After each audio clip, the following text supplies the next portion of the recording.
Welcome sir. உட்காருங்க. டிவிஎஸ்ல electric வண்டி போட்டுருந்தாங்க. ஆமாம் சார். என்ன வண்டி? டிவிஎஸ்ல வந்து ஐக்யூப்னு ஒரு மாடல் இருக்குது சார், எலக்ட்ரிக்கில். ரேட்டில் எவ்வளோ? அது வந்து மொத்தத்தில் வந்து உங்களுக்கு 5 வேரியண்ட்டில் வரும் சார். ஸ்டார்டிங் வேரியண்ட் வந்து ஐக்யூப் ஓனைன்னு வரும். அது வந்து உங்களுக்கு சிங்கிள் பேட்டரி, ரேஞ்ச் வந்து 75 கிலோமீட்டர் போகும். அடுத்தது வந்து யூஜின்னு வரும். கம்மியான ரேட்லனா உங்களுக்கு வந்து ஐக்யூப் ஓனைன் இருக்குது. அது வந்து எப்படின்னா நீங்கள் வந்து சார்ஜ் போட்டிங்கன்னா 75 கிலோமீட்டர் போகும். இப்போ நீங்கள் வந்து இந்த வண்டி தான். இப்போ நீங்கள் வந்து உங்கள்கிட்ட நான் கொஞ்சம் கேள்வி கேட்குறேன், அது உங்களுக்கு கரெக்டாக சூட்டபுளாக தான் பாருங்கள். இப்போ நீங்கள் ஒரு நாளைக்கு வந்து எத்தனை கிலோமீட்டர் வந்து ட்ராவல் பண்ணுவீங்க? நாளைக்கு 20 கிலோமீட்டர், 25 கிலோமீட்டர். அந்த மாதிரி நீங்கள் என்ன பர்பஸ்க்காண்டி வண்டி எடுக்கிறீங்க? ஒர்க் சம்மந்தமாக இல்லை வீட்டு யூஸ்க்கான? இல்லை, யூஸ் பண்ண மாட்டேன், கடைக்கு போட்டு வருவாங்க. அப்படின்றப்ப உங்களுக்கு வந்து ஓனைன் மாடல் சரியாக வரும். இதே இது நீங்கள் கொஞ்சம் வெளியே போகணும் அந்த மாதிரி இருந்ததுன்னா அடுத்த ஒரு யூஜின்னு ஒரு மாடல் இருக்குது. நான் அதையும் பற்றி உங்களுக்கு சொல்கிறேன். அதில் உங்களுக்கு எந்த மாடல் கரெக்டாக இருக்கோ அதை வந்து நீங்கள் சூஸ் பண்ணிக்கலாம். ஃபஸ்ட்டு மாடல் வந்து இந்த ஓனைன்ற மாடல் வந்து நீங்கள் ஒன்று சார்ஜ் பண்ணிங்கன்னா 75 கிலோமீட்டர் ரேஞ்ச் வந்து போகும். அது வந்து நீங்கள் அப் அண்ட் டவுன் 75 கிலோமீட்டர் ஓட்டிக்கலாம். செகண்ட் வேரியண்ட் வந்து யூஜி மாடல். அது வந்து உங்களுக்கு எப்படின்னா மொத்தத்தில் வந்து ஒரு தடவை சார்ஜ் பண்ணிங்கன்னா 105 கிலோமீட்டர் போகும். எவ்வளோ செலவாகும் ஒரு தடவை சார்ஜ் பண்ணுறது? நீங்கள் வந்து சார்ஜ் பண்ணுற செலவு வந்து கம்மி தான். வந்து ஒன்று சார்ஜ் பண்ணிங்கன்னா சிங்கிள் பேட்டரி வந்து 2 யூனிட் தான் இருக்கும். அதோட இது வந்து பவர் பார்த்தீங்கன்னா 2.4 கிலோவாட் தான். அதனால் எப்படின்னா உங்களுக்கு 2 யூனிட் வரையே தான் எடுக்கும். நீங்கள் பெட்ரோல் காஸ்ட்டை இது பண்ணும்போது நீங்கள் ஒரு மாதம் பெட்ரோல் வண்டி ஓட்டினீங்கன்னா இப்போ ஆவரேஜாக எவ்வளோ பெட்ரோல் போடுவீங்க? நாளைக்கு வந்து 200 பெட்ரோல் பண்ணிக்கணும். அப்படின்றப்ப நீங்கள் ஒரு மாதம் போடும்போது அதுவே உங்களுக்கு 6000 ரூபா கிட்ட செலவு வந்துடுது. அந்த காஸ்ட் வந்து நீங்கள் இதில் கால்வாசி கம்மி பண்ணிடலாம். நீங்கள் சார்ஜ் பண்ணிங்கன்னா ஒன்ஸ் சார்ஜ் பண்ணிங்கன்னா 2 யூனிட்ன்றப்போ உங்களுக்கு வந்து ஒரு 16 ரூபா அந்த மாதிரி செலவு ஆகுது. அதுலேயே நீங்கள் வந்து 75 கிலோமீட்டர் ஓட்டினீங்க. இதை வந்து நீங்கள் ஆவரேஜாக ஆனுவல் கால்குலேஷன் பண்ணிங்கன்னா நீங்கள் இந்த சர்வீஸ் காஸ்ட்டு இதெல்லாம் அந்த மாதிரி இதில் எதுவுமே வராது. இதில் வந்து உங்களுக்கு வந்து ஹப் மோட்ரு, பேட்டரி இந்த மாதிரி இதில் தான் ரன் ஆகுது. நீங்கள் பெட்ரோல் வண்டியை கம்பேர் பண்ணும்போது பெட்ரோல் வண்டி எடுக்கும்போது உங்களுக்கு வந்து பெட்ரோல் காஸ்ட் இருக்குது, அது போக ஆனுவல் மெயின்டெனன்ஸ் காஸ்ட் வரும், நீங்கள் ஆயில் சேஞ்ச் பண்ணுறது இந்த மாதிரி காஸ்ட் வரும். அந்த மாதிரி காஸ்ட் வந்து இதில் தராது. நீங்கள் சார்ஜ் பண்ணுறது மட்டும்தான். அதே ஈக்குவல் பண்ணிங்கன்னா உங்களுக்கு ஆனுவல் கால்குலேஷன் வந்து கொஞ்சம் கம்மியாகும். வாரண்டி வந்து கம்பெனி ப்ரிஃபேர் பண்ணுறது வந்து 3 வருஷமும் 50,000 கிலோமீட்டர் கொடுக்குறாங்க. அது வந்து எப்படின்னா டோட்டலாக வந்து உங்களுக்கு முன்னாடி வயரிங் அலவன்ஸ் வரும், அது போக பேட்ரி மோட்ரு வந்து எல்லாமே கவர் ஆயிரும். அது போக நீங்கள் வந்து அடிஷ்னலாக உங்களுக்கு எப்படின்னா இந்த மந்த்துக்குள்ளே எடுத்தீங்கன்னா அந்த மந்த் வந்து ஃபெஸ்டிவல் மந்த்னால உங்களுக்கு வந்து ஆஃபர்ஸ் நிறையா போயிட்டுருக்கு. அது எப்படின்னா உங்களுக்கு 12,300 வந்து கேஷ்பேக் ஆஃபர் வரும். அது நீங்கள் எப்படின்னா வண்டி எடுத்து ஒன்ஸ் ஆர்டிஓ பண்ணதுக்கப்புறம் உங்களுக்கு ரெஜிஸ்ட்ரேஷன் ஆனவுடனே அந்த ஆஃபர் வந்து நாங்கள் கிளைம் பண்ணி கொடுத்துரும், கேஷ்பேக்காக வரும். இந்த மந்தில் வந்து அந்த ஆஃபர்ஸ் இன்னொன்று என்ன அடிஷ்னலாக வந்திருக்குன்னா அடிஷ்னல் வாரண்டி, எக்ஸ்டெண்டட் வாரண்டி ஒன்று கொடுத்துருக்காங்க. அது என்னன்னா 2000 20,000 கிலோமீட்டர் வந்து உங்களுக்கு அடிஷ்னல் ஆகும். அது எப்படின்னா ஒன்ஸ் பேட்டரி மட்டும்தான் கவர் ஆகும், உங்களுக்கு டோட்டல் வண்டியும் கவர் ஆகுது. இந்த வண்டியை நீங்கள் பாருங்கள், அதில் ஒரு ஃபீச்சர்ஸ் வந்து இந்த மாடல் தான் அது ஃபஸ்ட் வேரியண்ட் வந்து உங்கள் ஃபோன் மாடல். இதில் கலர்ஸ் ஆப்ஷன் வந்து ஒயிட்டு ஒன்று வால்நட், அவங்க 2 கலர் மட்டும் கொடுத்துருக்காங்க. இதில் என்னென்னா உங்களுக்கு பெனிஃபிட் இருக்குன்னா ஃப்ரண்ட்டில் வந்து 12 இன்ச்சு டைமண்ட் கட் அலாய்வில் கொடுத்துருப்பாங்க. இது வந்து எப்படின்னா அந்த காலத்தில் வந்து நீங்கள் கார் இந்த மாதிரி போகும்போது தான் 12 lakhs கிட்ட போகும்போது தான் அந்த மாதிரி வீல் வந்து வரும். இப்போ வந்து நம்ம நார்மலாக பேசிக் மாடலே கொடுக்க ஆரம்பிச்சிட்டாங்க. மிச்ச கம்பெனியில் கம்பேர் பண்ணும்போது பேசிக் மாடலில் கொடுக்கும்போது நார்மல் வீல் தான் வரும். அது டாப் வேரியன்ட் போகும்போது தான் இந்த ஓலா ஏத்தர் இந்த மாதிரி இதில் வந்து டைமண்ட் கட் அலாய் வீல் வரும். அது போக உங்களுக்கு டிஸ்க் ஆப்ஷன் வரும். இதில் வந்து உங்களுக்கு நார்மல் பேசிக் மாடலே வந்து diamond cut alloy wheel with 220 mm அந்த டிஸ்க்கு கொடுத்துட்டாங்க. வெண்டிலேட்டர் டிஸ்க்கு கொடுத்துருக்கனால உங்களுக்கு வந்து கம்ஃபர்டபுளாக நீங்கள் போய்க்கலாம். உங்களுக்கு வந்து பிரேக்கிங் எஃபிஷியன்சி வந்து நல்லாயிருக்கும்.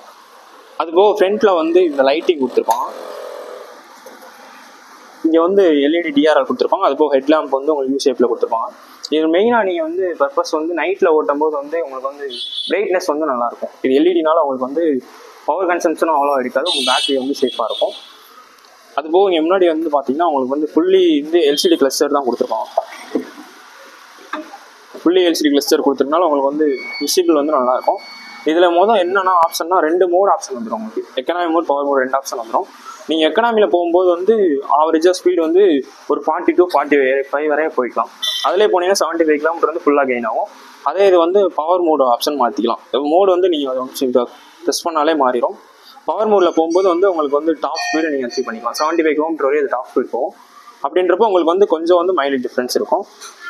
அதுபோக இதில் ப்ளூடூத் ஆப்ஷன் வந்து ஸ்மார்ட் கனெக்ட் ஆப்ஷன் வரதுனால எங்களுக்கு ப்ளூடூத் கனெக்ட் பண்ணிங்கன்னா உங்களுக்கு கால் வருது, மெசேஜ் வருது, இந்த நோட்டிஃபிகேஷன் எல்லாமே இதிலே பார்த்துக்கலாம். அதுபோக சேஃப்டி ஃபீச்சர்ஸும் நிறையா வந்து நம்ம வண்டியில் இன்க்ளூடடாக இருக்கும். இதில் எப்படின்னா ஜியோ ஃபென்சிங்னு ஒரு ஆப்ஷன் வரும். அது நீங்கள் கனெக்ட் பண்ணிட்டீங்கன்னா அப்போ உங்கள் ஒய்ஃபு, உங்கள் பொண்ணுங்க இந்த மாதிரி யாராவது வண்டி எடுத்து வெளியே போனாங்கன்னாலே அவங்க ரெகுலராக போகிற ஒரு 5 ஸ்பாட்ஸ் வந்து நீங்கள் இதில் மார்க் பண்ணி வச்சுக்கலாம். அவங்க அந்த இடத்துக்கு போயிட்டாலே உங்களுக்கு கால் பண்ணி சொல்ல தங்கில ஆட்டோமேட்டிக்காக உங்கள் மொபைலுக்கு வந்து மெசேஜ் வந்துடும். இது வந்து ஒரு சேஃப்டி ஃபீச்சர் மாதிரி. அவங்க போயிட்டாங்கன்றதை நம்ம வந்து தெரிஞ்சுக்கலாம். அது போக ஆன்டி டெஸ்ட் அலர்ட் வரும். ஆன்டி டெஸ்ட் அலர்ட்னா இப்போ நம்ம பெர்மிஷன்லாம் வண்டி யாராவது மூவ் பண்ண நினைச்சாங்கன்னா ஒரு 50 மீட்டர் அரௌண்ட் இங்கேருந்து நகட்டிட்டு கொண்டு போகும்போது உங்களுக்கு வந்து நோட்டிஃபிகேஷன் வந்துடும். அது போக ஜிபிஎஸ் லொக்கேஷனோட வந்துடும்.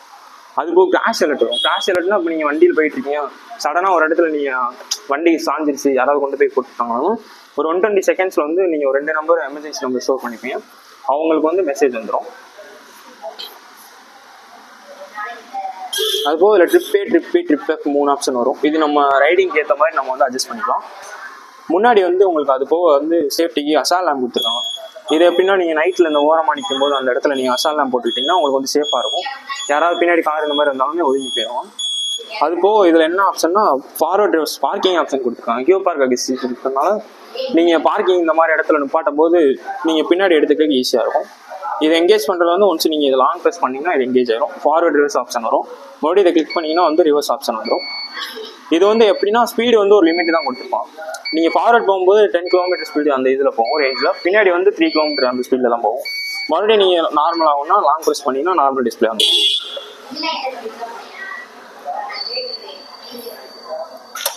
அதுபோக உங்களுக்கு வந்து இதில் என்னென்னா மேட்டுமே உங்களுக்கு வந்து டிசைனாக தான் கொடுத்துருப்பாங்க. ஐக்கு அந்த லோகோவோட கொடுத்துருக்கனால உங்களுக்கு பார்க்குறது கொஞ்சம் நீட்டாக இருக்கும் மேட்டு.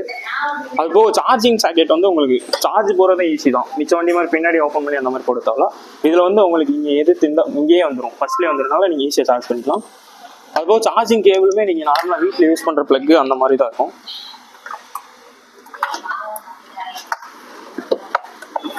அதுபோக இதில் மெயினாக என்னென்னா உங்களுக்கு அண்டர் சீட் ஸ்டோரேஜ் வந்து 32 லிட்டர்ஸ் வந்துடும். இதனால் நீங்கள் என்ன ஒரு சைஸ் ஆஃபீஸ் ஹெல்மெட் வச்சுக்கலாம். அதுபோக நீங்கள் எதாவது திங்ஸ் வச்சுக்கணும்னா வச்சுக்கலாம்.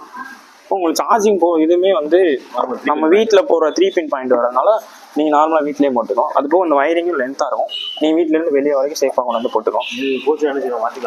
இதில் வந்து உங்களுக்கு வந்து 1 இயர் வாரண்டி வந்து நாங்கள் வண்டியோடய கொடுத்துருவோம். அதுக்கப்புறம் நீங்கள் போச்சுன்னா நீங்களே மாற்றுற மாதிரி வரும். மிச்சபடி நீ தனியாக வாங்கினீங்கன்னா ஒரு 50,000 கிட்ட வரும், 15,000 கிட்ட வருது. அது நீங்கள் நார்மலாக வாரண்டி தான் 1 இயர் வரும். அது லைஃப் போக வந்து உங்களுக்கு 3 வருஷத்துக்கிட்ட வரனால அவ்வளோ சீக்கிரமாக வந்து போகாது. அதுபோக இங்கே என்னன்னா இங்கே ஒரு இது கொடுத்துருவோம், இப்போ டிவி சிம்பிள் கீழே அந்த லைட்டிங் கொடுத்துருனால நீங்கள் சார்ஜ் பண்ணும்போது வந்து உங்களுக்கு சார்ஜிங்கில் வந்து இது வந்து கொஞ்சம் லுக்காக இருக்கும். அதுபோக நீங்கள் சார்ஜிங் வந்து கண்டுபிடிச்சிக்கலாம்.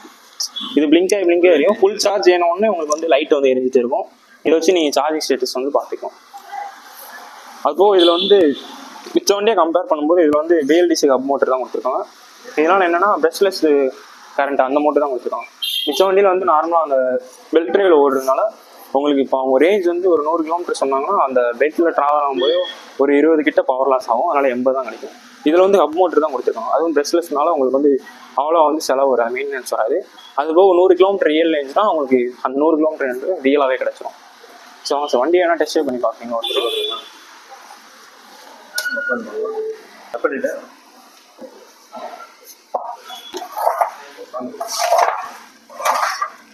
சார் ஆன் பண்ணி நீங்கள் இதில் உட்காந்து வேணால் பார்த்துட்டு உங்கள் வெயிட் கரெக்டாக இருக்கும்.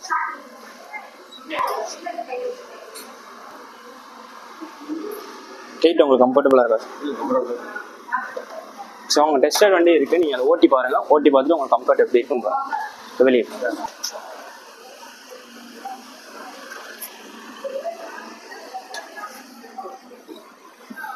போதுமா? வண்டி வந்து உங்களுக்கு 2 பக்கமே நார்மலாக டியூப்லெஸ் தான் சார் வரும். இதனால நீங்கள் வந்து மிச்ச கம்பெனியில் சொல்லுவாங்க இந்த மாதிரி ஐக்கியூப்ல வந்து அப் மோட்டர் தான் கொடுத்துருக்காங்க, அதனால உங்களுக்கு பஞ்சர் ஆச்சுன்னா நீங்கள் எப்படி வீலை கழட்டி பார்ப்பீங்க, அதை வந்து உங்களுக்கு ஆப்ஷன் கிடையாது. அந்த மாதிரி கம்ப்ளைண்ட் எதுவும் வந்ததில்லை சார். இது நீங்கள் வந்து நார்மலாக அவங்க கேட்பாங்க வீலை கழட்டி எப்படி பஞ்சர் பார்ப்பாங்க, அந்த மாதிரி ஆப்ஷன் இதில் கிடையாது. ஏன்னா இது வந்து டியூப்லெஸ் டயர் தான். அதனால் நீங்கள் என்னென்னா நார்மலாக எப்பயும் ஓட்டுற மாதிரி பஞ்சர் ஒட்டிக்கலாம். இப்போ இதில் வீல் பேஸ் வந்து உங்களுக்கு அதிகமாக இருக்கும். அது நீங்கள் போட்டு படுத்துவீங்களா அந்த மாதிரி வந்து நீங்கள் போடக்கூடாது சார். நார்மலாக வந்து ஒரு 2.5 hours தான் சார்ஜ் பண்ணணும். அது வந்து 0 to 80 வந்து 2.5 hours ஆகும். நீங்கள் ஃபுல் சார்ஜிங்கும் பண்ணக்கூடாது. நார்மலாக ஒரு 90% சார்ஜ்லேயே வந்து மெயின்டைன் பண்ணலாம். ஃபைனான்ஸ் வந்து நீங்கள் ஓன் ஃபைனான்ஸ் டிவிஎஸ் ஃபைனான்ஸ் இருக்குது, நீங்கள் அதிலே போட்டுக்கலாம். லோ பேமெண்ட் வந்து நீங்கள் ஒரு 7,000 கட்டினாலே போதும். அது கட்டினாலே வந்து IMI ஸ்கீம் நாங்களே வந்து ரெடி பண்ணி கொடுத்துருவோம். ஆஃபர்ஸ் வந்து கன்சியூமர் ஆஃபர்ஸ் வந்து உங்களுக்கு 12,000 ஆஃபர் இருக்குது சார். அதுபோக வந்து உங்களுக்கு எக்ஸ்டெண்டர் வாங்கி அப்புறம் ஒரு 5,000 வரும். அந்த ஆஃபர்ஸே உங்களுக்கு வந்து ஒரு 18,000 கிட்ட வரும். அதுபோக கவர்மெண்ட் சப்சிடி ஒரு 10,000 கொடுக்குறாங்க. மொத்தமாக நீங்கள் டோட்டலாக சேர்க்கும் போது 28,000 வரும். அதுவும் நீங்கள் எதுவும் இந்த கார்டு ஆப்ஷன் இந்த மாதிரி யூஸ் பண்ணிக்கலாம் சார். HDFC கார்டு இந்த மாதிரி யூஸ் பண்ணலாம். கார்டு எவ்வளோ வருது? அந்த மாதிரி நீங்கள் ஆஃபர்ஸ் HDFC கார்டு அந்த மாதிரி யூஸ் பண்ணும்போது அதுக்கு ஒரு 7,500 கிட்ட பேங்க் ஆஃபர்ஸ் வரும்.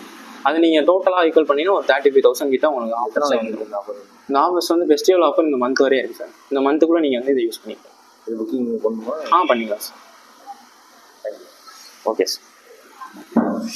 எனக்கு உங்கள் நம்பர் சொல்லுங்கள் சார். நான் வந்து கொட்டேஷன் அனுப்பிச்சுடுறேன். அதோட வண்டியோட ஃபீச்சர்ஸ் வந்து ப்ரௌச்சர்ஸ் இருக்குது. நான் அதே உங்களுக்கு ஷேர் பண்ணுறேன். நீங்கள் ஃபேமிலியோட கொஞ்சம் நான் வீட்டில் கேட்டுட்டு நான் okay sir. Cell number note பண்ணிக்கோங்க. உங்கள் நம்பர் மட்டும் சொல்லுங்கள் சார். 9866 83283. சரி ஓகே சார். நான் உங்கள் நம்பர் நோட் பண்ணியிருக்கேன். இதில் வந்து நான் உங்களுக்கு கொட்டேஷனும் ப்ரௌச்சர்ஸ் வந்து அனுப்பிச்சுடுறேன். அனுப்புறது நான் வீட்டில் கேட்டு நீ வீட்டில் கன்சிடர் பண்ணிட்டு வாங்க. நம்ம புக்கிங் பண்ணுறத பற்றி பார்த்துக்கலாம். தேங்க்யூ. சரி ஓகே தேங்க்யூ. அவ்வளோ